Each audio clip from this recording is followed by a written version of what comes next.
کرنے کی وجہ سے جو عذاب صدیوں میں آنا تھا وہ عذاب مہینوں میں آ جائے گا۔ حدیث کا ملفوظ ہے کہ اگر تم نے کسی بھی حال کی وجہ سے جماعتوں کے خروج میں ذرا بھی کمی کر دی تو گویا تم نے اس سے بڑے عذاب کو دعوت دے دی۔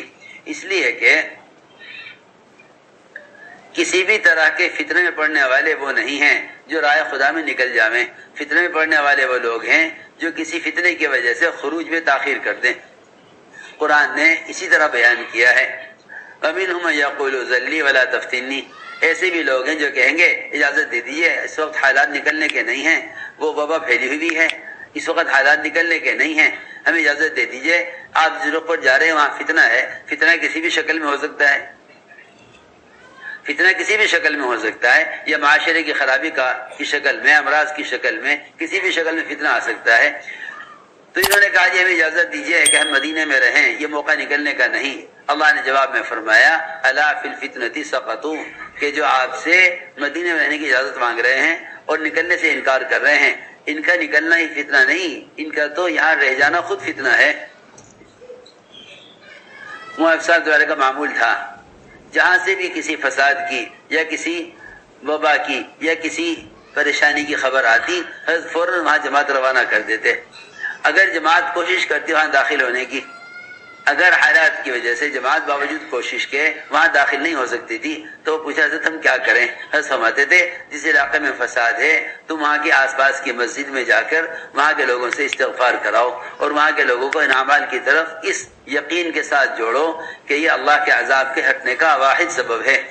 لیکن صحیح حدیث میں ہے کہ جو عذاب اللہ کے یہاں سے آنا مقدر ہو چکا ہوتا ہے وہ صرف مسجد کے آباد کرنے والوں کی وجہ سے ہٹایا جاتا ہے۔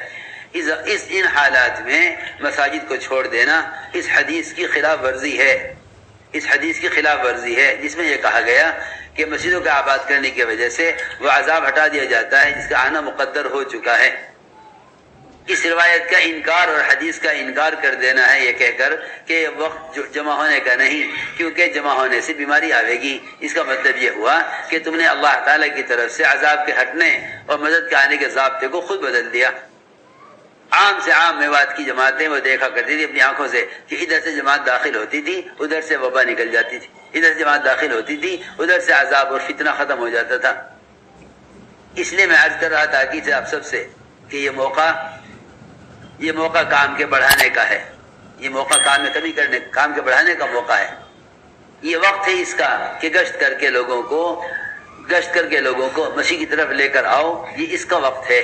اس لیے کہ جو عذاب گناہوں کی وجہ سے آ رہے ہیں وہ عذاب عبادات کو چھوڑنے سے ختم نہیں ہوں گے، جو عذاب گناہوں کی وجہ سے آ رہے ہیں وہ عذاب عبادات کو چھوڑنے سے ختم نہیں ہوں گے بلکہ عبادات کی مقدار کو بڑھانے سے ختم ہوں گے۔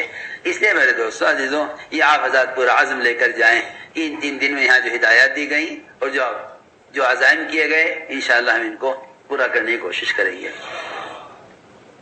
حضور اکرم صلی اللہ علیہ وسلم نے اپنے صحابہ سے کیا عہد لیا ہے، اس عہد لینے کا نام بیعت ہونا ہے۔ ورنہ اس زمانے میں لوگ یہ سمجھتے ہیں کہ بیعت تو ایک تصوف کی لائن کی چیز ہے اور اوراد و وظائف کے لیے بیعت ہوا جاتا ہے، اوراد و وظائف کے لیے بیعت ہوا جاتا ہے۔ اس زمانے میں بیعت کا تصور وہ ایک اوراد و وظائف اور انفرادی اعمال کے کرنے کا اہتمام اور اپنی ذات سے دین پر چلنے کا عہد، اس کو لوگ بیعت سمجھتے ہیں۔ حالانکہ ہمیں سب کو چاہیے کہ ہم سب سے پہلے یہ دیکھیں کہ حضور اکرم صلی اللہ علیہ وسلم نے صحابہ کرام کو جو بیعت فرمایا اور صحابہ سے جو عہد لیا، اس عہد کے بنیادی مقاصد کیا تھے، اس عہد کے بنیادی مقاصد کیا تھے۔ آپ نے صحابہ کو جو بیعت فرمایا اس بیعت کے کیا بنیادی مقاصد تھے؟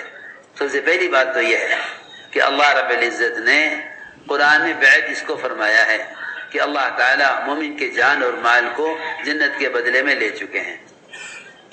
پہلے تو بیعت یہ اللہ نے فرمایا فاستبشروا ببیعکم الذی بایعتم بہ، خوش ہو جاؤ سوداگری سے جو تم نے سودا کیا ہے اللہ کے ساتھ جنت کا۔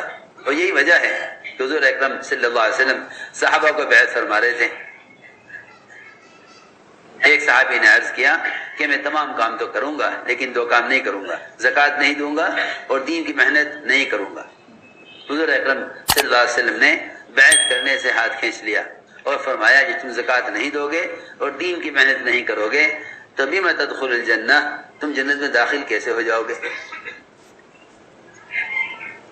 جیسے کوئی یہ کہے کہ بھئی آپ کو مکان خریدنا ہے تو آپ قیمت پوری ادا کریں، بتاؤ جو آدمی آدھی قیمت دے وہ مکان کا مالک بن جائے گا؟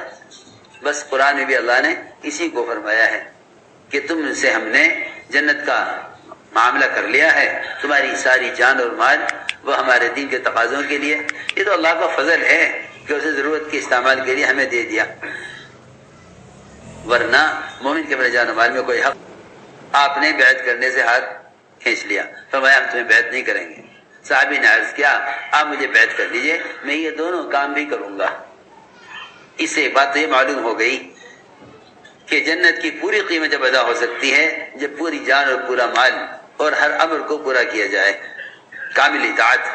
دوسری بات یہ معلوم ہوئی کہ جو اہمیت زکوٰۃ کی فرضیت کی ہے وہی اہمیت دعوت اللہ اور دین کی محنت کی بھی ہے۔ آپ نے یہ نہیں فرمایا روایت میں کہ بھئی دین کی محنت تو ایک ثواب کا کام ہے، کرو یا نہ کرو، لیکن زکوٰۃ کا ادا کرنا لازم اور ضروری ہے۔ میں کہ نہیں، یہ دونوں کام نہیں کرو گے تو ہم تمہیں بیعت نہیں کریں گے اور تم جنت میں داخل کیسے ہو جاؤ گے؟ پھر صحابہ کرام خود فرماتے ہیں نحن الذین بایعوا محمدا علی الجہاد ما بقینا ابدا، کہ ہم نے موت تک دین کی محنت اور دعوت اللہ کے کرنے کا آپ سے عہد کیا ہے۔ اصل بات یہ ہے، اس لیے صحابہ کی بیعت کے مقاصد میں اللہ کے دین کے ابن وطنوں کا چھوڑنا، اللہ کے دین کی نصرت کرنا، اللہ کے دین کے بارے میں کسی کی ملامت کی پرواہ نہ کرنا، ہر حال میں سننا اور ماننا، دل چاہے یا نہ چاہے، تنگی ہو یا فراخی ہو۔ بلکہ آپ نے صحابہ سے یہ بھی عہد لیا، جب واصل ابن اسقاء کفر سے اسلام میں داخل ہو رہے تھے، اس وقت کی بیعت کے الفاظ میں یہ بھی ہے کہ اس بات کے بھی تم عہد کرو آج پہلے ہی دن کہ جب میرے بعد دوسروں کو تم سے آگے بڑھایا جائے گا تو تم کام سے پیچھے نہیں ہٹو گے۔ یہ عہد بھی آپ نے صحابہ سے لیا ہے۔